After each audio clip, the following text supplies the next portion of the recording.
Salve,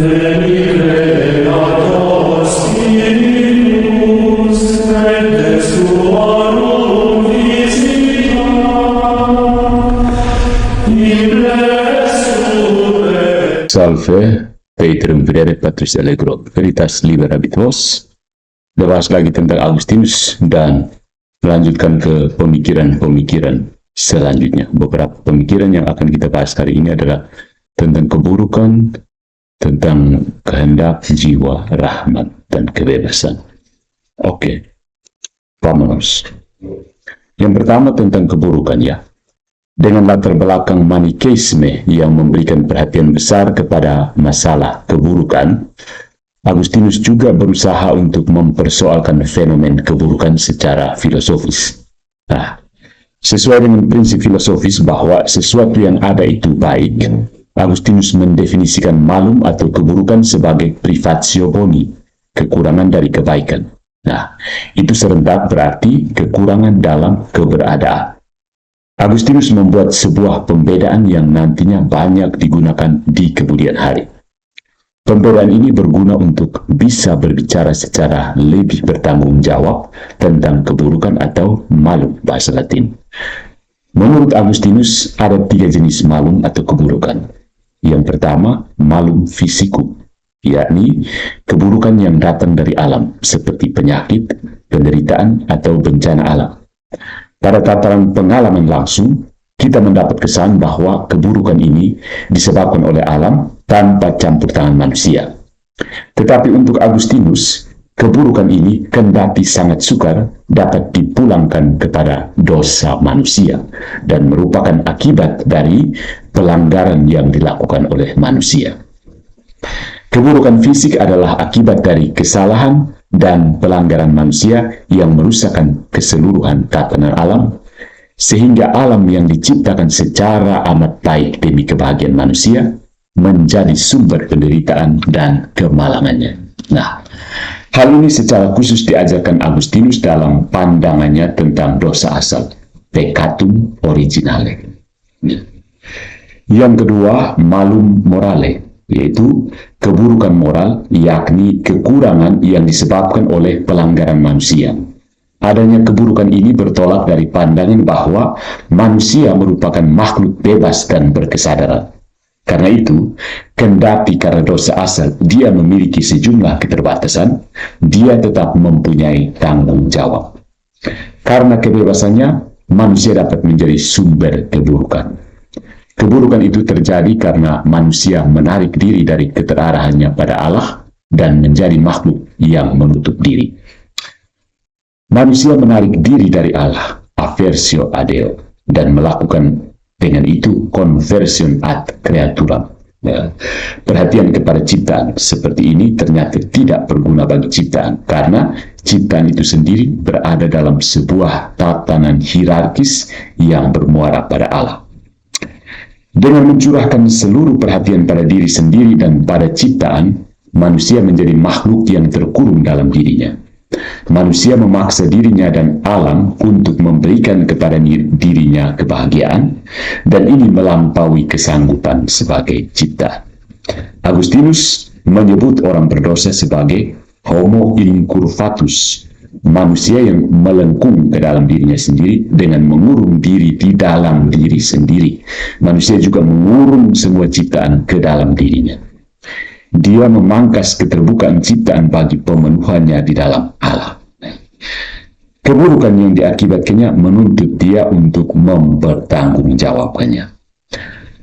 Manusia menyalahgunakan kebebasannya untuk tujuan kepentingan pribadi sambil melupakan orang lain. Karena itu, ada keburukan yang digolongkan sebagai keburukan moral.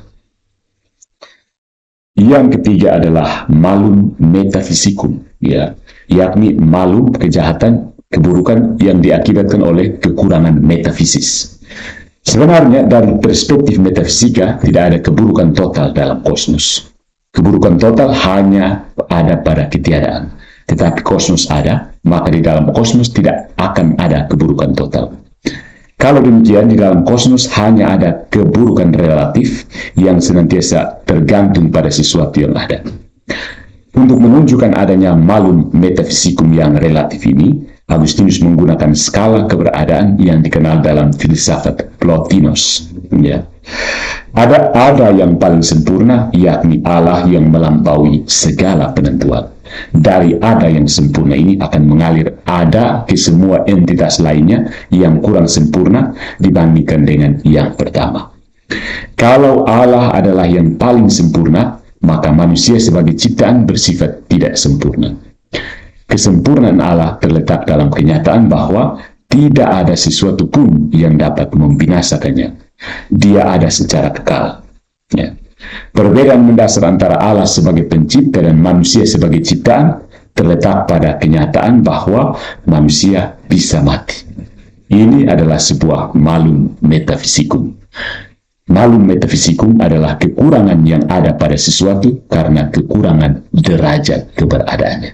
Misalnya, kenyataan kefanaan pada manusia. Bahwa manusia mati, itu bukan merupakan sebuah keburukan yang berasal dari alam atau moral manusia, melainkan karena hakikatnya sebagai ciptaan yang tidak harus ada, dan karena itu juga tidak harus tetap ada.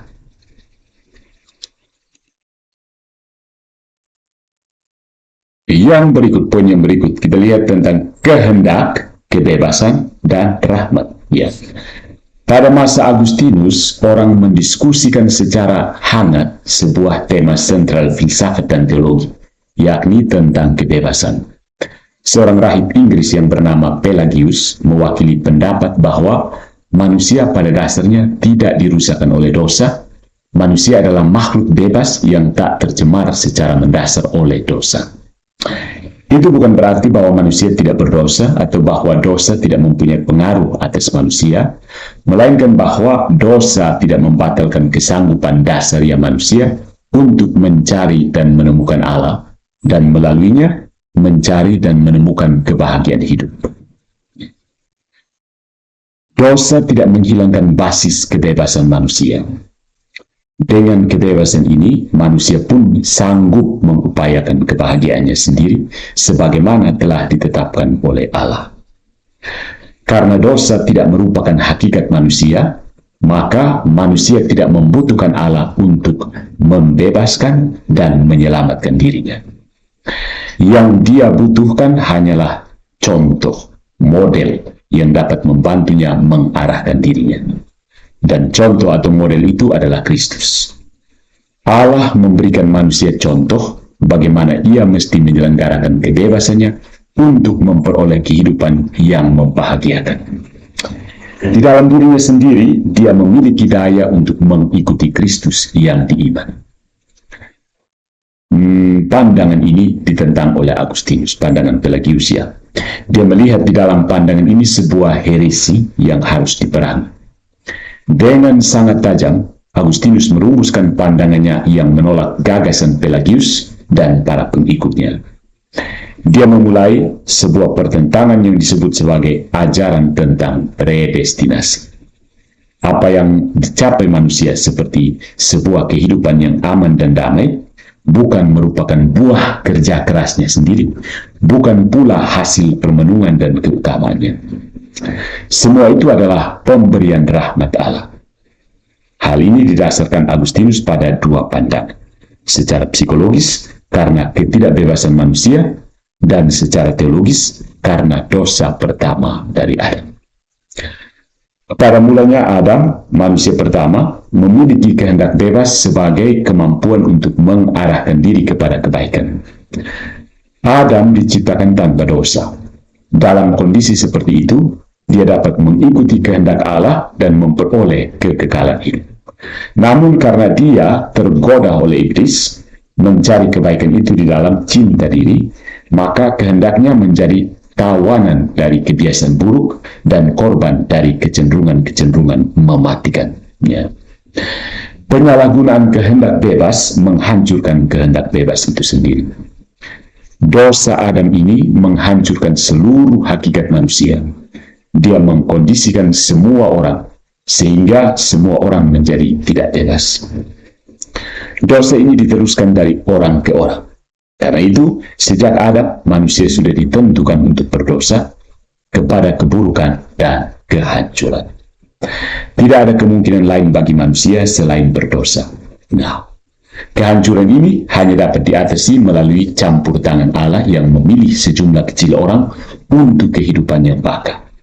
Ini merupakan bukti kebaikan Allah, bukti keadilan Allah bahwa sebagian besar orang akan mengalami penghakiman kekal. Sekali lagi, seperti pada penciptaan, di sini Agustinus memberikan tempat yang sentral kepada kehendak Allah. Kehendak Allah itulah yang menjadi instansi terakhir yang memutuskan membebaskan sebagian manusia dari kungkungan dosa. Dengan ajaran seperti ini, Agustinus menegaskan sebuah perbedaan mendasar yang ada di antara manusia sejak kelahirannya. Perbedaan sebagai orang-orang terpilih dan yang tak terpilih. Ideal kesetaraan semua orang yang ditegaskan Kristus dan Paulus menjadi kabur dengan ajaran seperti itu. Dalam suasana di luar Firdaus, manusia hanya dapat melakukan sesuatu yang baik dan benar karena dibantu oleh rahmat Allah. Rahmat itu membantu manusia untuk melihat dan juga menghendaki kebaikan. Karena itu, kehendak manusia tidak sama sekali ditiadakan, tetapi hanya merupakan penyebab sekunder, karena terlebih dahulu dimampukan oleh rahmat Allah. Rahmat dan kehendak bukanlah penyebab pada tataran yang sama. Ya. Keduanya memang dibutuhkan untuk terjadinya sesuatu yang baik, tetapi yang primer dan paling menentukan adalah kehendak Allah yang terungkap dalam rahmatnya. Kehendak yang ditopang oleh rahmat sudah ditebus sekian, sehingga dia tidak lagi menghendaki yang jahat. Ya. Berikut ya, demikianlah pandangannya tentang kehendak, rahmat, dan kedewasaannya. Nah, poin yang terakhir kita lihat sedikit tentang civitas Dei dan civitas terrena. Ya. Menurut Agustinus, seluruh sejarah manusia sejak penciptaan melewati kesamanya dan sampai ke akhir segala sesuatu dibicarakan. Ini semua dalam De Civitate Dei yang sering dipandang sebagai padanan Kristiani dari Politeianya Plato. Ya. Agustinus menempatkan sejarah sebagai ajaran pertentangan antara dua kekuatan, Civitas Dei dan Civitas Terrena. Peristiwa-peristiwa penting dalam sejarah ini adalah penciptaan, kejatuhan Adam, pemanusiaan Kristus, dan pengadilan terakhir. Dengan penciptaan, Allah memulai sejarahnya dengan umat manusia, menciptakan dengan maksud dan tujuan yang baik. Namun melalui kejatuhan Adam, ciptaan telah mengkhianati dirinya sendiri dan mendatangkan secara niscaya kematian bagi semua orang. Kematian ini dapat dipatahkan oleh karya penebusan Kristus. Melaluinya Allah mendapat alasan untuk menentukan sebagian manusia untuk ditebus dan sebagian lainnya dibiarkan mengalami akibat dosanya sendiri. Pembagian manusia ini akan menjadi nyata kepada semua orang pada akhir zaman. Ya. Akhir zaman adalah kondisi di mana Civitas Dei, kota atau kerajaan Allah, akan menjadi satu-satunya kekuasaan yang menentukan. Kota Allah ini dibentuk oleh mereka yang ditebus karena pahala Kristus. Selama di dunia, kota Allah mesti berhadapan dengan kota dunia yang dibentuk oleh semua mereka yang tidak ditebus. Di antara mereka yang diselamatkan, berlakulah hukum cinta sejati. Cinta akan Allah sebagai kebaikan sejati. Sementara cinta diri merasuki para penghuni kota dunia. Di dalam kota Allah, manusia memuliakan Allah melalui hidup dan karyanya. Di dalam kota dunia, manusia mencari keharuman namanya sendiri. Selama masih di dunia, yang lebih berkuasa adalah kota dunia. Agustinus menegaskan bahwa gereja tidak dapat dipandang sebagai perwujudan sempurna dari kota Allah, karena gereja masih merangkum yang adil dan yang tidak adil, yang dibenarkan dan yang tidak dibenarkan. Kendati demikian, gereja dilihat sebagai gambaran yang tidak sempurna dari kota Allah dan mempersiapkan datangnya kota Allah itu. Gereja adalah tanah di atasnya kota Allah akan dibangun. Inilah yang mendasarkan pandangan triumfalistis gereja tentang dirinya sendiri. Walaupun masih menampung yang baik dan yang buruk, namun semua yang baik sudah ada pada gereja. Sebab itu tidak ada keselamatan di luar gereja. Kendati di dalam dirinya masih ada yang tidak selamat. Yang berikut lagi tentang keutamaan virtus dan cinta. Ya. Ajaran tentang predestinasi sudah menunjukkan secara jelas bahwa keselamatan yang diperoleh manusia yang mungkin karena kehendak Allah, dan kehendak Allah yang demikian adalah cinta. Manusia tidak memperoleh keselamatan dan kebahagiaan dalam hidupnya karena keutamaannya sendiri. Dan manusia yang diselamatkan adalah juga manusia yang mencintai, bukan dirinya sendiri, melainkan Allah dan kebaikan sejati, caritas. Hal ini membedakan pandangan Agustinus dari pandangan Yunani yang menekankan virtu, keutamaan, khususnya pada pengetahuan. Dalam kerangka berpikir Yunani, yang berbahagia adalah yang mengetahui. Sementara bagi Agustinus, yang berbahagia adalah yang mencintai. Karena yang mendasarkan kebenaran yang tak berubah adalah Allah, dan kebenaran adalah ukuran dalam penilaian yang tepat tentang segala sesuatu, maka penilaian yang benar adalah penilaian yang berdasarkan kebenaran Allah. Menilai sesuatu secara benar adalah mencintainya, menerima adanya. Kalau demikian, mencintai sesuatu secara benar adalah mencintai dan menerima sesuatu seperti Allah mencintai dan menerima sesuatu itu. Pencinta seperti ini menuruti ordo amoris, tatanan cinta, berdasarkan martabat ontologis dari segala sesuatu. Dalam ordo amoris ini, Allah berada pada urutan tertinggi. Karena itu, cinta yang benar terarah kepada Allah. Kalau cinta yang benar harus bermuara pada Allah, maka kesadaran ini mesti mempengaruhi pula manusia dalam menentukan sikapnya terhadap segala sesuatu yang berada di dalam dunia. Untuk itu, Agustinus membedakan sikap menggunakan dan menikmati. Segala yang fana, yang berada pada tatanan ontologis atau ada yang lebih rendah, hanya dapat digunakan, tidak dinikmati. Kalau kita menggunakan sesuatu, maka kita menggunakannya demi sesuatu yang lebih tinggi. Sikap menggunakan, karena itu, senantiasa terarah kepada sesuatu yang berada di luar objek yang sedang digunakan. Ini berbeda dengan sikap yang tercermin di dalam hal menikmati. Kita hanya dapat menikmati sesuatu yang sudah menjadi tujuan dalam dirinya sendiri. Kita tidak menikmati sesuatu demi sesuatu yang lain. Karena itu adalah menyalahi tatanan cinta ordo amoris kalau kita menikmati benda-benda dunia.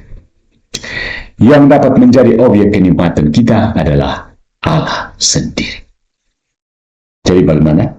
Mau menggunakan objek-objek atau mau menikmati objek-objek? Yang bisa dinikmati hanyalah Tuhan. Mungkin ini dulu tentang Santo Agustinus.